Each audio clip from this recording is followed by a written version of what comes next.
Vendredi 13 décembre 2013. Madame, Messieurs, bonsoir. Merci de votre fidélité. Bienvenue dans ce nouveau numéro de Pulsation Week-end. À la une de l'actualité, c'est dans sa ville natale, Port-au-Prince, que Dany Laferrière vit ses premiers jours d'immortel. L'écrivain canadien d'origine haïtienne élu jeudi à l'Académie française. Le Premier ministre canadien salue l'entrée sous la coupole de Dany Laferrière. C'est l'aboutissement d'une vie consacrée à l'écriture, à la littérature et à la promotion de la langue française et témoigne de la vitalité de la francophonie canadienne et de la place du français au Canada, indique Stephen Harper. Haïti va boucler l'année 2013 avec un taux de croissance de 4% contre 2,8% en 2012, selon la Commission économique pour l'Amérique latine et les Caraïbes. Le pays devrait même enregistrer une légère hausse de son PIB en 2014, année pour laquelle le produit intérieur brut devrait croître de 4,5%, a indiqué le ACPALC. Des dizaines de personnes ont manifesté ce vendredi devant le Parlement à l'initiative du consortium des partis politiques proches du pouvoir en vue de réclamer la mise en accusation du président du Sénat, Jessel Simon Dira. Dans le même temps, des partisans du sénateur manifestaient également pour lui renouveler leur solidarité et leur appui. À l'étranger, le jeune dirigeant de la Corée du Nord, Kim Jong-un, fait exécuter son oncle et mentor, jugé coupable de trahison. Jang Song-taek a été reconnu coupable d'avoir fomenté un complot pour renverser le régime et s'emparer du pouvoir. Alors que les États-Unis commémorent le premier anniversaire du massacre de Sandy Hook, qui avait fait 26 morts, dont 20 enfants de 5 et de 6 ans, une nouvelle fusillade a fait au moins un mort et 2 blessés dans un lycée de Denver. L'école compte 2200 élèves. En attendant l'attribution prochaine du Ballon d'Or qui interviendra le 13 janvier prochain, Cristiano Ronaldo a été élu meilleur joueur du monde par le magazine anglais World Soccer.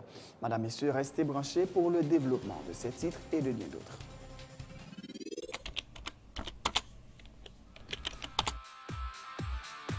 Bienvenue dans cette édition d'Information Pulsation, l'essentiel de l'actualité de la journée. Merci de votre fidélité. Bienvenue dans ce premier numéro de Pulsation Week-end.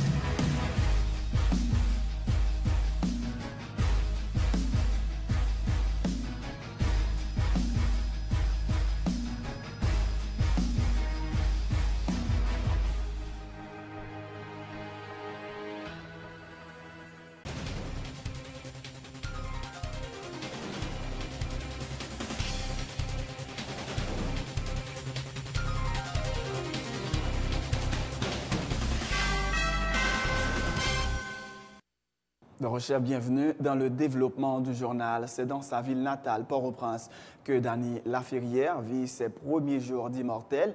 L'écrivain canadien d'origine haïtienne élu à l'Académie française.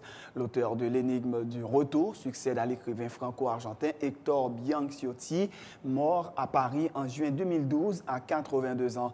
Dany Laferrière occupera le fauteuil numéro 2, celui d'Alexandre Dumas, qui lui aussi avait des origines caribéennes. Emmanuel Paul, reportage. Il est depuis hier, jeudi 12 décembre 2013, un immortel. Dany Laferrière a été élu au premier tour du scrutin. C'est à Port-au-Prince que l'écrivain canadien d'origine haïtienne a appris la bonne nouvelle. Dany Laferrière est dans sa ville natale dans le cadre de la première édition de la Foire internationale du livre d'Haïti. C'est plus prestigieux, c'est la plus prestigieuse académie du monde, la plus ancienne aussi. Il fait partie du patrimoine français et patrimoine mondial, c'est-à-dire le Louvre qui est en face, là de l'autre côté de la Seine, et puis l'Académie française, et puis peut-être la Tour Eiffel, ce sont des grandes valeurs de la culture francophone, pas seulement française. Mais ça m'avait dit que j'ai écrit déjà, il m'a toujours écrit, ça n'a rien à voir avec la littérature. Je t'ai dit que ça allait me prix Médicis là, est-ce que m'a écrit toujours? Est-ce que ça va changer vie moi? Mais ça va pas capable changer vie moi. Bien sûr, il y a plus de monde qui connaît où. Déjà connu, c'est Dany Laferrière de l'Académie française. Nous avons signé toute bagaille comme ça. C'est fini, c'est clair. Dany Laferrière remercie les communautés haïtiennes et québécoises qui lui ont apporté tout leur soutien durant tout le processus. Il insiste sur le fait qu'il était très important pour lui de se trouver dans son pays natal au moment de la proclamation des résultats. C'est une grosse émotion qui a touché Haïti et le Québec hier, qui continue à faire des vagues jusqu'à présent. Et ce n'est pas par hasard que moi, ici, à Port-au-Prince, au moment de l'élection, c'est parce que tu as gagné le Salon du Livre, international du Livre, que tu as fait, mais en même temps, j'ai profité parce que c'était extrêmement important pour moi Port-au-Prince, au moment qu'il y a des résultats. Avec 13 voix sur 23, Dany Laferrière, 60 ans, devient après Léopold Sédar Senghor le deuxième noir et le premier haïtien à entrer dans cette prestigieuse institution vieille de plus de 3 siècles. Généralement, non seulement il n'a pas jamais passé au premier tour, pas souvent passé au premier tour, mais encore il n'a pas souvent passé première fois au présenté de Tio. Dans mon cas, moi j'ai fait 13 votes, ce qui fait que dans la première tentative, et au premier tour, moi passé puisque moi fait plus que la majorité plus 1. Et puis, 13 votes là, le monde qui vient après moi, fait 4 votes. Mais m'a précisé quand même que il n'y a pas qui sont entrés dans l'académie parce qu'on sorti dans tel pays, et ni parce qu'on est noir, sinon il a fait en pile déjà, puisque c'est deuxième noir après Senghor, et c'est premier haïtien, premier caribéen, premier nord-américain, premier canadien, premier québécois, et plus jeune académicien. Avant d'être investi dans ses nouvelles fonctions d'académicien, Dany Laferrière doit être reçu par le président français François Hollande. Il sera accompagné de 3 autres camarades à l'Académie française, n'ayant pas encore été reçu par le chef de l'État français. Après, il y a deux rituels qui étaient. Et d'abord, je dois être reçu par le président de la République française, François Hollande, en tête à tête. Et ensuite, pour aller gagner les cérémonies de réception, l'Académie en grand habit d'apparat, avec habit vert, épée, toute bagaille. Et ça, je me en 2015, la fête, parce que il y a 3 académiciens qui ne peuvent pas recevoir. L'Académie française a été créée en 1635 sous le règne de Louis XIII par le cardinal de Richelieu. Plusieurs grandes figures de la littérature française, dont Émile Zola et Victor Hugo, ont été refusées à plusieurs reprises avant d'y être admises. L'Académie française est chargée de veiller au respect de la langue française et d'en composer le dictionnaire. Le Premier ministre canadien salue l'élection de Dany Laferrière à l'Académie française, qui est l'aboutissement d'une vie consacrée à l'écriture, à la littérature et à la promotion de la langue française et témoigne de la vitalité de la francophonie canadienne et de la place du français au Canada. Stephen Harper ajoute que l'élection de Dany Laferrière vient renforcer la place du Canada comme pays où on parle français, comme pays où l'on défend la langue française et comme pays où brillent les meilleurs écrivains. Tout à fait autre chose. Haïti va boucler l'année 2013 avec un taux de croissance de 4% contre 2,8% en 2012, selon des chiffres communiqués jeudi par la Commission économique pour l'Amérique latine et les Caraïbes. Le pays devrait même enregistrer une légère hausse de son PIB en 2014, année pour laquelle le produit intérieur brut devrait croître de 4,5%.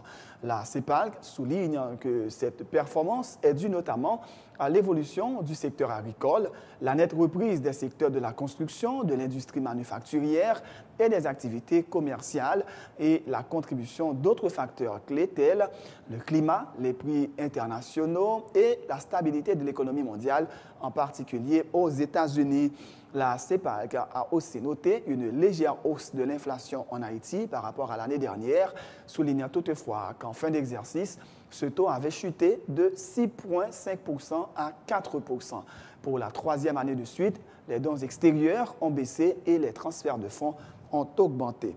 Le taux de croissance de 4% pour 2013 est certes inférieur aux prévisions qui étaient de 6,5%, mais il est nettement supérieur à la croissance de 2,8% de l'année dernière, a indiqué le ministre de l'Économie et des Finances, Wilson Lalo, lors d'un conseil de gouvernement mercredi soir. Wilson Lalo dit croire qu'il est possible d'atteindre le taux de croissance de 12% réalisé par le Paraguay, pourvu que des dispositions soient prises à cette fin.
Tout à fait autre chose. La publication de la loi électorale dans le Moniteur est une porte ouverte sur l'organisation des prochaines élections. C'est ce qu'a indiqué vendredi le sénateur Mélius Hippolyte. Le parlementaire fait toutefois remarquer que ce pas aurait dû être franchi depuis plus d'1 an. Il se prononce pour le maintien des conseillers électoraux à leur poste, arguant que leur renvoi rendrait le processus électoral plus lent. Les déclarations du sénateur Mélius Hippolyte. Nous sommes bien contents, ouais. Nous gagnons des innovations qui peut-être pas songer là, mais surtout affaire directeur général là qui d'après le président et ils ont même mise sous le processus là, il a accepté et il pas gagné objection. Je pense que la loi va le faire couler la patrie dans le conseil électoral là. Et messieurs va le faire tout ça au capable pour organiser l'élection dans l'année qui va venir. La publication, est-ce que membre KTKMP toujours a pu organiser l'élection? Nous connaissons de approcher avec la loi de Bon, nous avons bien aimé poser aux questions ça directement. Et pour qui personnalité yo gagne yo même, bon, je connais. Et ce n'est pas tous 9 membres, parce qu'il y a des membres qui signalent déjà par opposition, ils ont fait à toute une série de vieilles décisions et que le conseil là voulait prendre. Alors, nous avons regardé, ce n'est pas moi-même qui va prononcer le verdict là, mais ils ont gagné pour prendre des décisions. Si après été là, malgré qu'ils étaient opposés à la loi, ça, ils ont déjà fait des avances et dans le mauvais côté et dans sa mouvement parce qu'ils ont un bail calendrier et nous-mêmes nous avons dit que nous ne pas reconnaître le calendrier. Des dizaines de personnes manifestaient ce vendredi devant le Parlement à l'initiative du consortium des partis politiques en vue de réclamer la mise en accusation du président du Sénat, Dieuseul Simon Dera. Les protestataires l'accusent d'avoir sollicité l'intervention des soldats étrangers pour renverser le président Michel Martelly, se référant à la correspondance adressée au Parlement chilien pour demander que les troupes chiliennes de la MINUSTAH ne se rendent coupables d'actes violents contre la population haïtienne en cas de troubles dans le pays. Dera est un traître et son sort devrait être la destitution, ont scandé les manifestants, parmi eux Rosemont Jean et Fidel Monchéry, deux proches du régime en place.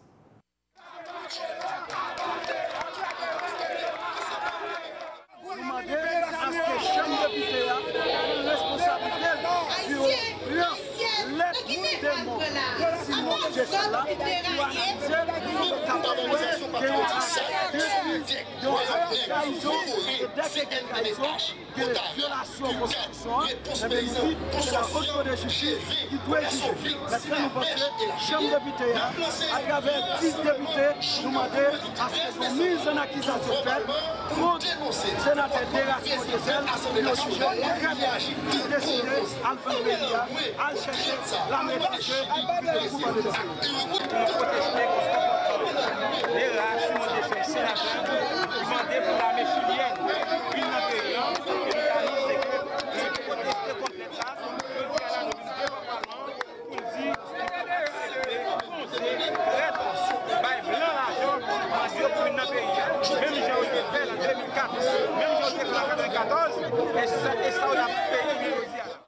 Parallèlement, quelques partisans du président de l'Assemblée nationale ont manifesté devant le palais législatif pour lui renouveler leur solidarité et leur appui.